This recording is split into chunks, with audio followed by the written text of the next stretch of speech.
YouTube, it's me, Bergie, and I'm here with the top 13 books I would like to read in 2021.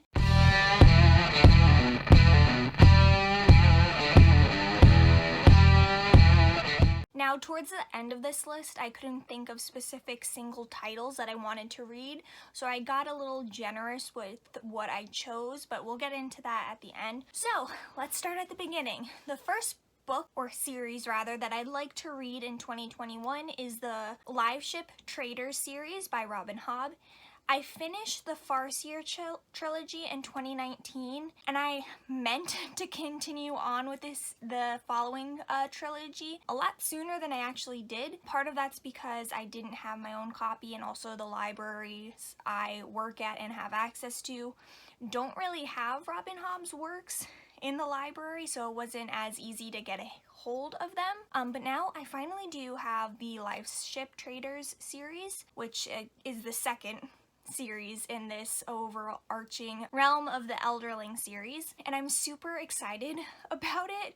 A lot of people who've read the majority of Robin Hobb's series in the realm of the Elderlings have said that the Liveship Traders series is one of the best, or one of their favorites, if not their favorite, so I'm really looking forward to getting to these books. I really love the first trilogy by Robin Hobb. I just thought that the world building, the character building, the plot was just so intricate and well done. So I'm really sad about the fact that in 2020 I did not read any Robin Hobb, so I'm going to rectify that in 2021. Next up, I want to read The Clan of the Cave Bear by Jean M. Auel. I'm not sure if I'm pronouncing her last name right, but I'm really excited about this one because it's apparently a fantasy story set in prehistory with like Homo sapiens and Homo neanderthalis, so I think that's how you say it, but with like humans and Neanderthals. And I've never heard anything that tries to tackle that period of time, so I'm really looking forward to this. I first heard about it from Jean's Bookish Thoughts, and I just put on my Goodreads TBR. But then I was looking at my mom's shelves one day, and I found the first book in the series there, and I was like, how did I not know that we owned the first book? So because of that, I'm hoping to get to it really soon because I do have a copy on my shelves. But I'm also a little nervous because it's a really huge series. I think there might be 5 or 6 books in the series, and all of them look chunky. So that is a kind of nerve-wracking, but I have high hopes. Because I have like a background in archaeology, I'm fascinated with prehistory and the study of prehistory, so I'm really excited to see how this fantasy novel approaches prehistory. Next up is The City We Became by N.K. Jemisen. Spoiler alert, I'm already reading this book. I'm about 200 pages in, so I don't want to get into my personal thoughts on what I've read so far, but the reason why I really want to read this book is twofold. One, I had read one of N.K. Jemisin's books before, that was the 5th season, which is a lot of people's kind of introduction to her. I thought it was good, but I think upon reread, I'd probably enjoy it a lot more than I did first time around because it is such a new approach to fantasy and science fiction. And I think it's something that me, as someone who's not as well versed, especially in science fiction, needs to kind of focus a little bit more on the reading experience and what's being told in the story. But that being said, I did really enjoy her writing style, and I thought there was a lot of promise with her kind of fresh approach to fantasy and science fiction, so I was interested in reading more from her anyway. Now, with this specific book, it's all about New York City. It's pretty much a love letter to New York City, and I was born in New York. I was raised a little bit in New York. I kept on visiting New York as a kid because I have family there, so I lived there for school during my master's program, so I consider myself a New Yorker, and something that was in the book, which isn't spoilery, but anyone who's lived in New York is pretty much a New Yorker. And I follow that because even though I didn't live there for a long period of time, New York City is a part of me. Now, I was really interested to see how N.K. Jemisen approaches New York, because in this story, cities can become alive or can come to life through, not the personification, but like from one person kind of encapsulating all of the aspects and feelings towards and all of that kind of stuff of the city. They're basically a characterization of the city. They take up the role of like protecting the city and that kind of stuff.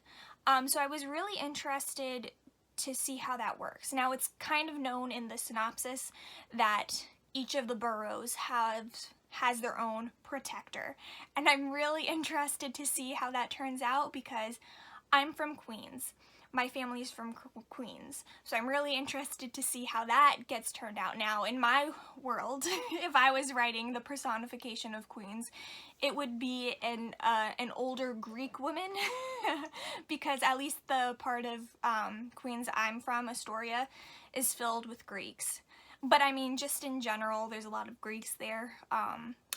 Well, also in general, there's a lot of immigrants there, so I could have also seen it as being an Asian immigrant or something like that. I don't think that's going to be the case, the Greek or the Asian. I'm pretty sure from what I've seen, Queens is going to be personified by a South Indian person, but I'm not 100% sure. Like I said, I haven't gotten very far into the story, but I'm super excited just to see how someone else has lived through New York or how they view New York. So I'm really excited for that, which I know is a long digression, but I'm super excited for this book. Next up is The Bone Season by Samantha Shannon. This was very popular, I feel like, on BookTube when I was still in undergrad, so during the time where I wasn't really paying attention to a lot of new books, but after the fact I heard a lot of hype about. And particularly the reason why I want to read this is because it does have dystopic elements, or it might have dystopic elements. It's a fantasy with dystopian or kind of very socio-political importance to it, and as I've kind of mentioned throughout my videos, I am obsessed with dystopian or anything dystopian, so I kind of want to see how the dystopian elements are used in the series. I've also heard a lot of hype from this series from one of the booktubers I watch, and that's Ashley from A Frolic Through Fiction, so of course I want to read it for that reason as well. And I think coming up soon, the 4th book in the series is coming out. I'm not sure how long the series is going to be, but I have enough time that I can slowly make progress through the series if I enjoy it. So I'm really looking forward to that as well. That's a book too that I've been wanting to read for a couple of years now, so I'd like to get to it soon. Next up is Stormfront by Jim Butcher. I have to say most of the reason why I'm interested in this is because of Daniel from Daniel Green. He absolutely loves this series, and it sounds very interesting to me. It kind of sounds like a book version of Supernatural, the TV show, and I love Supernatural, and also because I loved Rebecca Roanhorse's Sixth World series, I kind of want more of that kind of genre of fantasy where it's basically a monster hunter detective kind of thing, and that's exactly what the Dresden Files series, which the first book is Stormfront, is supposed to be. So I'm really looking forward to that. These books, there's a lot in the series. I feel like it's over 15 books now, but I'm pretty sure they're quite short, so they might be good books to read in between like longer series or just when I want a short fantasy book to pick up. 6th on this list is The Adventures of Odysseus by Glyn Ilife. This is a 6-book series of which I got for Christmas from my mom, so thank you, Mom, for buying them for me. And as you can kind of tell from the series title, it talks about the entire adventures of Odysseus, the ancient Greek figure that has survived through Homer's Odyssey. I'm obsessed with Homer's Odyssey. I'm obsessed with Greek mythology. I'm obsessed with anything having to do with ancient Greece. So it's no surprise that I would want to get to this series. Now in 2020, I did read the first book in the series and really enjoyed it.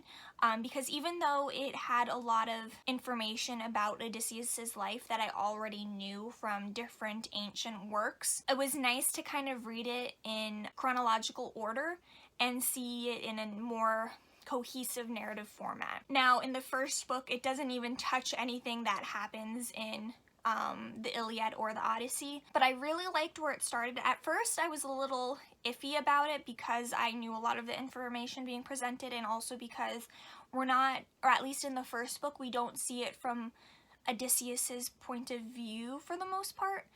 It's seen from a random side character who I thought originally was random. I'm not actually sure if he shows up in any of the ancient works or texts surrounding Odysseus or the Trojan War and that kind of stuff. But as I got into it, I really enjoyed the story. I mean, it's no surprise that I would, because I'm obsessed with the Odyssey. So I'm really looking forward to finishing the series. I think, though, I'm going to read the first book again, because I did read it during the whole beginning of quarantine lockdown, where I was kind of reading a lot to cope with everything that was going on, and I might not have focused on it as much as I would like to have.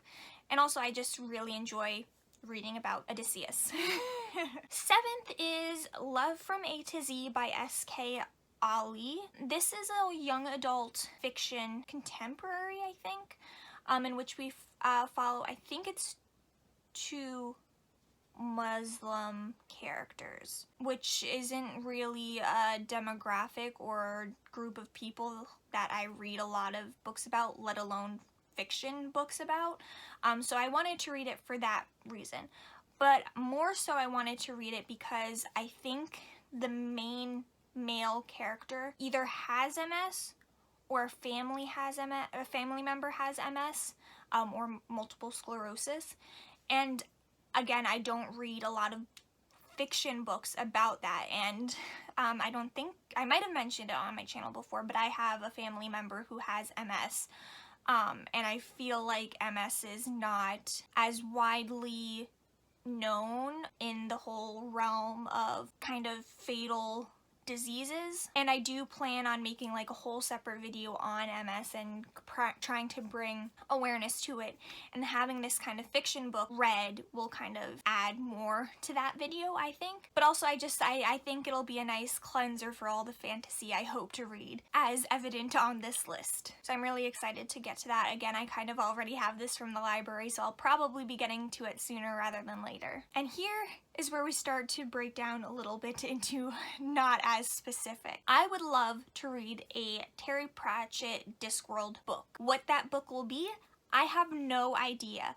I keep on trying to research what is a good place to start in his Discworld, because there are over, I think, 40 books in this whole universe, and I don't know if I should start it like in chronological order, like publication order, which is what I usually tend to do. I prefer doing it in publication order. Whenever there's like a huge series or huge universe or huge backlog of an author's work, I like doing it in publication order because it makes more sense in my mind.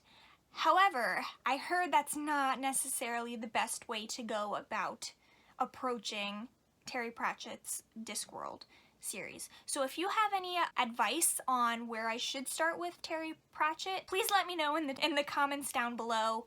I would greatly appreciate it. Now, I've heard that maybe starting with one of the books centered around Death's perspective might be a good place, or starting with a more standalone book might be a better way. But again, I'm not sure, and at this point, I really just need to pick up a book and start reading, because otherwise I'll just spend years researching where I should start instead of actually starting. So let me know if you have a good suggestion. At 9, we have Leviathan Wakes by James S.A, and this is more so just like a placeholder for any like classic hardcore science fiction book or series, because I claim to love science fiction, but really up until this point, my only interaction with science fiction has been through dystopian works, which is a very small subgenre of science fiction. I did read To Sleep in a Sea of Stars by Christopher Paolini, which is more so a classic science fiction, or what you would think of as being science fiction, and I really enjoyed it. So I do want to try reading other science fiction books and try to see what I like in my science fiction. This one is just a series that I know that a lot of people love. It's quite popular. There's a TV show, I think, that is adapted from this series, so at least if it's a little hard for me to understand first time around, I could use this show to help me understand different aspects of the book that I might not have been grasping while reading. If you have any other suggestions on better books in the science fiction genre, let me know, because I'm not necessarily sold on reading this book. I don't have to. If I don't read this one and I swap it for another one, I'm totally fine with that. Next up is The Anomaly by Michael Rutger. This is a thriller that might be on the cusp of being horror.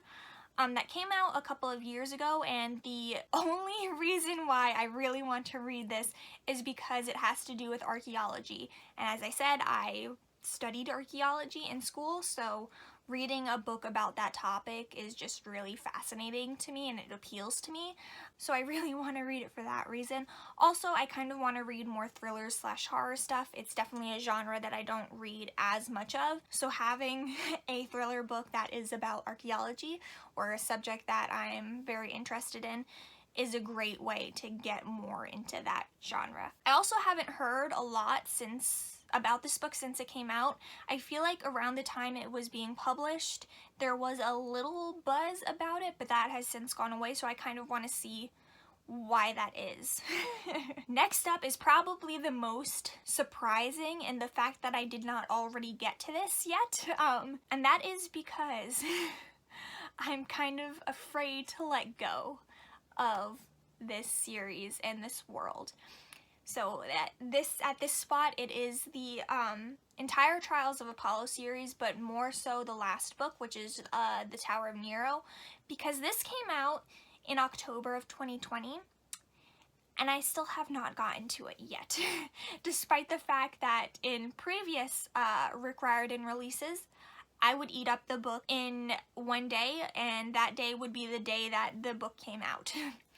So I'm really apprehensive about reading the final book. Firstly, because the Trials of Apollo series isn't my favorite. I don't know if it's because it's the newest series, so I haven't read it as much time as often as the other books, or because it is kind of less well written, or if I'm growing out of the Rick Riordan books, which I highly doubt, because I reread the first two series in his kind of Percy Jackson world, and I was totally loving it. So I don't think it's that, but I don't know. I just haven't been loving this series as much as the other ones. Also, and I'm not 100% sure how true this is, but this is the last big series in Rick Riordan's kind of Greek mythology world, and that makes me sad.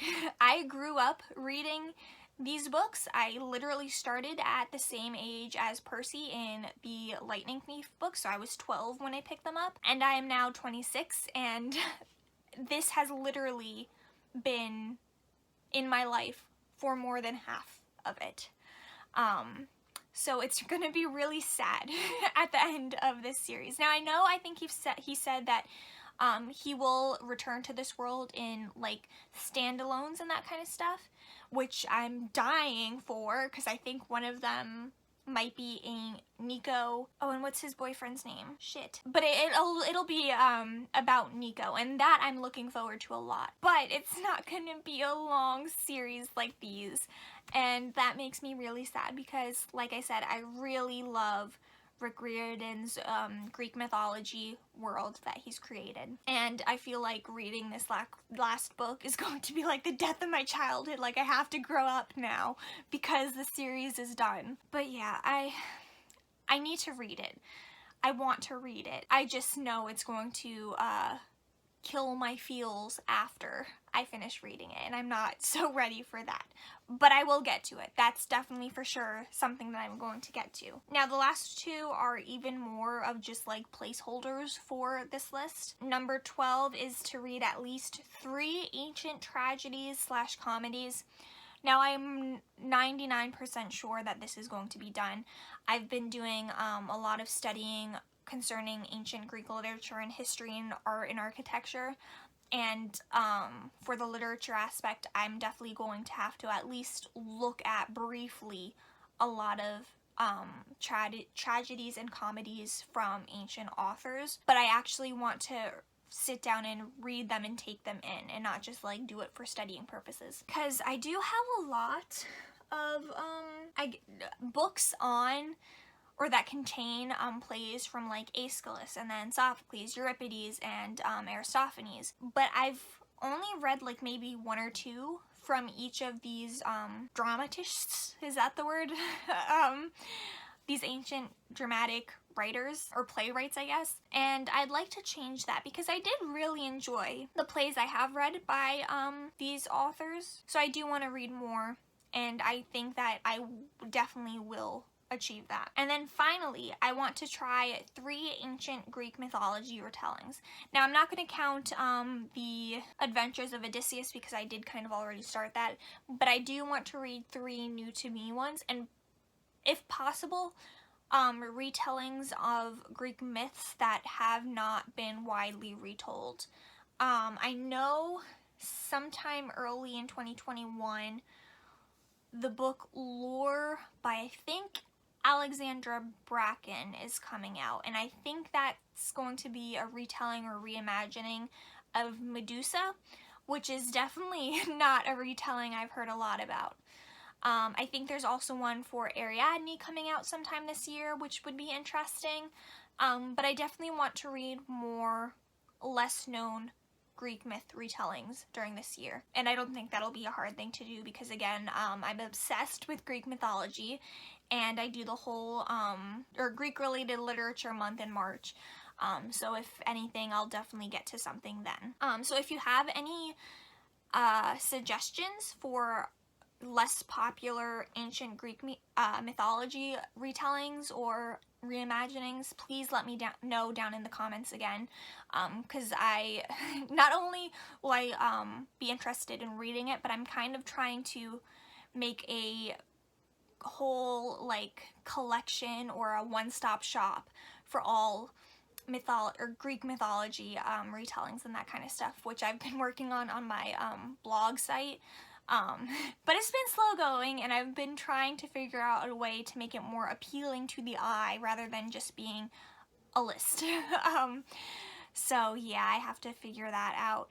I do have quite the list going on at the moment, but I'm sure I've missed quite a few because ancient Greek myth retellings are very popular. But yeah, so those are the 13 books I would like to read in 2021. I think for the most part, this is the most successful list of TBR books I want to read for a year that I've ever made. I know in 2020 I did not adhere to that list at all, and same with previous years. But these are a lot of books that I either already have physically that I'm either already reading or planning on reading relatively soon, or they're ones that I'm genuinely excited to read and have been excited to read for years. So there's more of a push to get to them. But yeah, let me know what you would like to read in 2021. It might just end up on my TBR list as well. So yeah, I'll see you guys next time. Bye.